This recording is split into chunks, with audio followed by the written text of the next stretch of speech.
ಆಕಾಶವಾಣಿ ಪ್ರದೇಶ ಸಮಾಚಾರ ಓದುತ್ತಿರುವವರು ವಿಜಯಲಕ್ಷ್ಮಿ ನಾಗರಾಜು. ಮುಖ್ಯಾಂಶಗಳು: ಬೆಂಗಳೂರಿನಲ್ಲಿ ಬಿ ಖಾತೆಯಿಂದ ಎ ಖಾತೆ ಮಾಡಿಸಿಕೊಳ್ಳಲು 100 ದಿನಗಳ ಕಾಲಾವಕಾಶ, ಉಪಮುಖ್ಯಮಂತ್ರಿ ಡಿಕೆ ಶಿವಕುಮಾರ್ ಘೋಷಣೆ. ಧಾರವಾಡ ಪ್ರತ್ಯೇಕ ಪಾಲಿಕೆ ರಚನೆಗೆ ಸರ್ಕಾರ ಸಂಪೂರ್ಣ ಬೆಂಬಲ, ಸಚಿವ ಸಂತೋಷ್ ಲಾಡ್ ಸ್ಪಷ್ಟನೆ. ಮಲೆ ಮಹದೇಶ್ವರ ಬೆಟ್ಟದಲ್ಲಿ ಅರಣ್ಯ ಇಲಾಖೆ ಅಧಿಕಾರಿಗಳಿಂದ ಮುಂದುವರಿದ ಚಿರತೆ ಶೋಧ ಕಾರ್ಯ. ರಾಜ್ಯದಲ್ಲಿ ಕಾನೂನು ಸುವ್ಯವಸ್ಥೆ ಸಂಪೂರ್ಣ ಕುಸಿತ, ಪ್ರತಿಪಕ್ಷ ನಾಯಕ ಆರ್ ಅಶೋಕ ಆರೋಪ.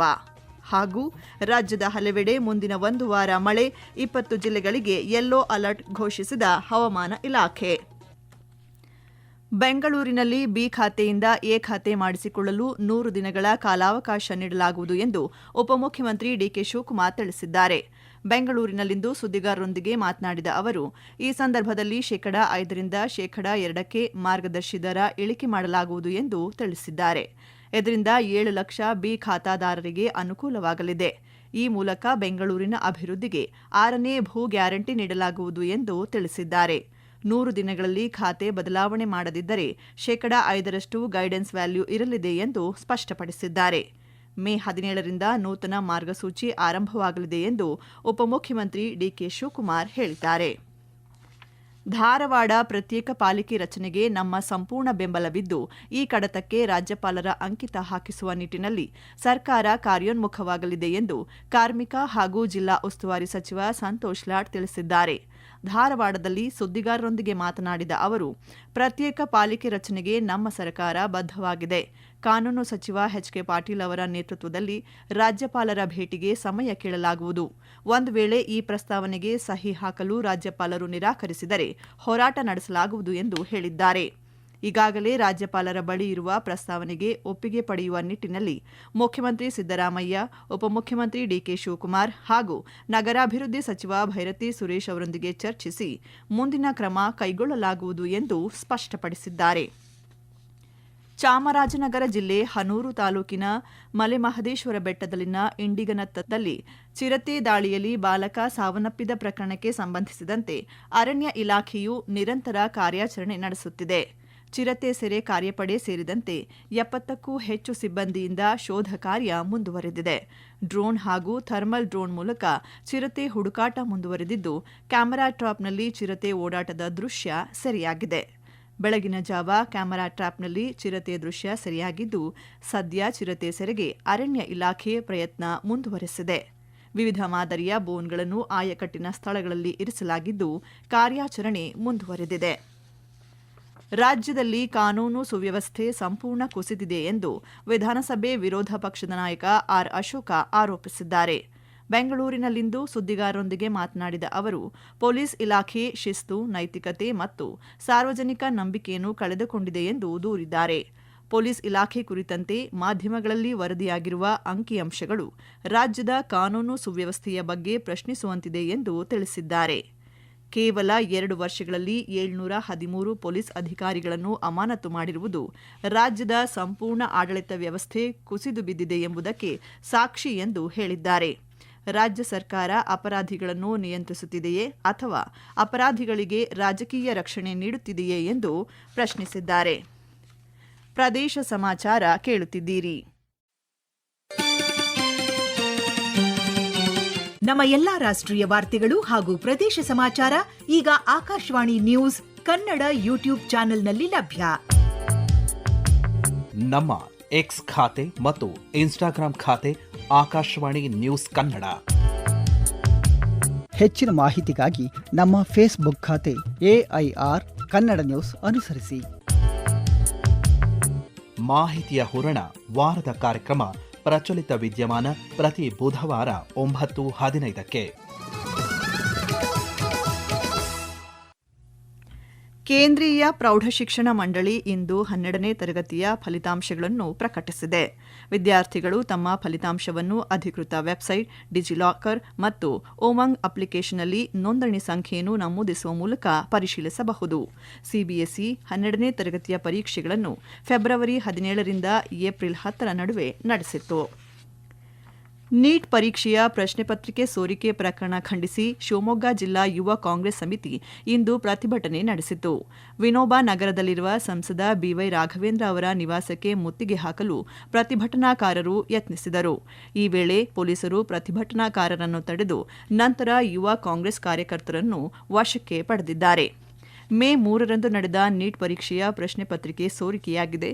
ಪರೀಕ್ಷಾ ವ್ಯವಸ್ಥೆಯಲ್ಲಿ ಪಾರದರ್ಶಕತೆ ಕಾಪಾಡುವಲ್ಲಿ ಕೇಂದ್ರ ಸರ್ಕಾರ ವಿಫಲವಾಗಿದೆ ಎಂದು ಯುವ ಕಾಂಗ್ರೆಸ್ ಕಾರ್ಯಕರ್ತರು ಆಕ್ರೋಶ ವ್ಯಕ್ತಪಡಿಸಿದ್ದಾರೆ.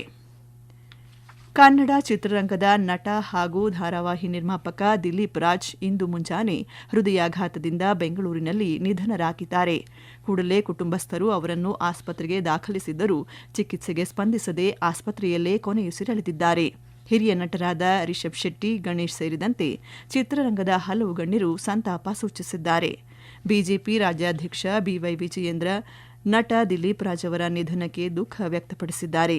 ನಿಧನದ ಸುದ್ದಿ ಕೇಳಿ ತೀವ್ರ ಆಘಾತವಾಗಿದೆ ಎಂದು ಸಾಮಾಜಿಕ ಜಾಲತಾಣದಲ್ಲಿ ತಿಳಿಸಿದ್ದಾರೆ.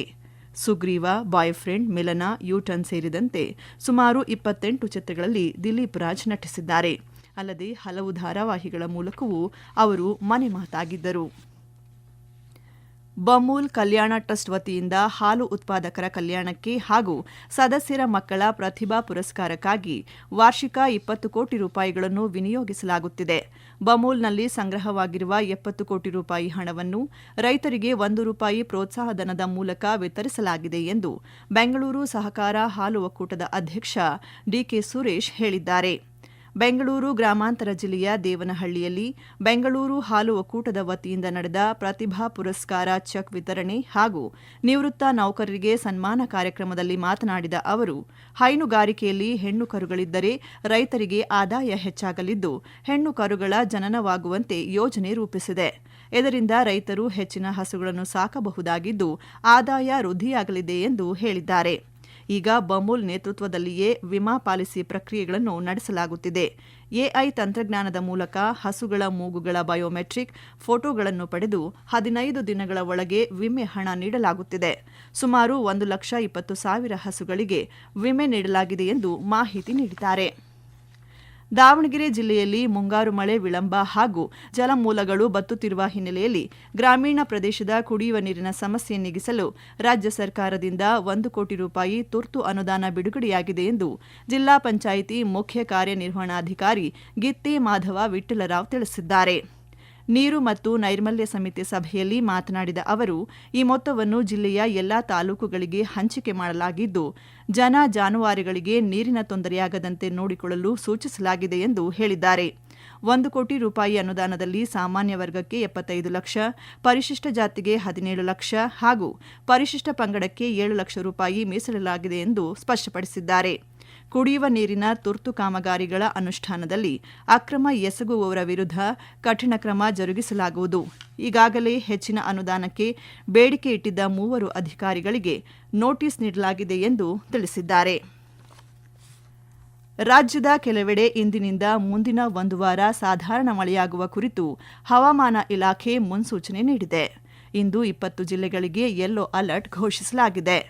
ಕರಾವಳಿಯ ದಕ್ಷಿಣ ಕನ್ನಡ ಮತ್ತು ಉಡುಪಿ ಜಿಲ್ಲೆಯ ಸ್ಥಳಗಳಲ್ಲಿ ಸಾಧಾರಣ ಮಳೆಯಾಗುವ ಸಾಧ್ಯತೆ ಇದೆ. ಉತ್ತರ ಒಳನಾಡಿನ ಬೆಳಗಾವಿ, ಧಾರವಾಡ, ಗದಗ, ಹಾವೇರಿ, ಕೊಪ್ಪಳ, ರಾಯಚೂರು ಜಿಲ್ಲೆಯ ಸ್ಥಳದಲ್ಲಿ ಮಳೆಯಾಗುವ ಸಂಭವವಿದೆ ಎಂದು ಇಲಾಖೆ ತಿಳಿಸಿದೆ. ಉತ್ತರ ಒಳನಾಡು ಹಾಗೂ ದಕ್ಷಿಣ ಒಳನಾಡಿನ ಜಿಲ್ಲೆಗಳ ಕೆಲವೆಡೆ ನಾಳೆ ನಾಡಿದ್ದು ಬಿರುಗಾಳಿ ಸಹಿತ ಮಳೆ ಸುರಿಯುವ ಸಂಭವವಿದೆ ಎಂದು ಹವಾಮಾನ ಇಲಾಖೆ ಮುನ್ಸೂಚನೆ ನೀಡಿದೆ. ಕೊನೆಯಲ್ಲಿ ಮತ್ತೊಮ್ಮೆ ಮುಖ್ಯಾಂಶಗಳು. ಬೆಂಗಳೂರಿನಲ್ಲಿ ಬಿ ಖಾತೆಯಿಂದ ಎ ಖಾತೆ ಮಾಡಿಸಿಕೊಳ್ಳಲು 100 ದಿನಗಳ ಕಾಲಾವಕಾಶ, ಉಪಮುಖ್ಯಮಂತ್ರಿ ಡಿಕೆ ಶಿವಕುಮಾರ್ ಘೋಷಣೆ. ಧಾರವಾಡ ಪ್ರತ್ಯೇಕ ಪಾಲಿಕೆ ರಚನೆಗೆ ಸರ್ಕಾರ ಸಂಪೂರ್ಣ ಬೆಂಬಲ, ಸಚಿವ ಸಂತೋಷ್ ಲಾಡ್ ಸ್ಪಷ್ಟನೆ. ಮಲೆ ಮಹದೇಶ್ವರ ಬೆಟ್ಟದಲ್ಲಿ ಅರಣ್ಯ ಇಲಾಖೆ ಅಧಿಕಾರಿಗಳಿಂದ ಮುಂದುವರಿದ ಚಿರತೆ ಶೋಧ ಕಾರ್ಯ. ರಾಜ್ಯದಲ್ಲಿ ಕಾನೂನು ಸುವ್ಯವಸ್ಥೆ ಸಂಪೂರ್ಣ ಕುಸಿತ, ಪ್ರತಿಪಕ್ಷ ನಾಯಕ ಆರ್ ಅಶೋಕ ಆರೋಪ. ಹಾಗೂ ರಾಜ್ಯದ ಹಲವೆಡೆ ಮುಂದಿನ 1 ವಾರ ಮಳೆ, 20 ಜಿಲ್ಲೆಗಳಿಗೆ ಯೆಲ್ಲೋ ಅಲರ್ಟ್ ಘೋಷಿಸಿದ ಹವಾಮಾನ ಇಲಾಖೆ. ಇಲ್ಲಿಗೆ ಪ್ರದೇಶ ಸಮಾಚಾರ ಮುಗಿಯಿತು. ನಮ್ಮ ಮುಂದಿನ ವಾರ್ತಾ ಪ್ರಸಾರ ಸಂಜೆ 6:40ಕ್ಕೆ.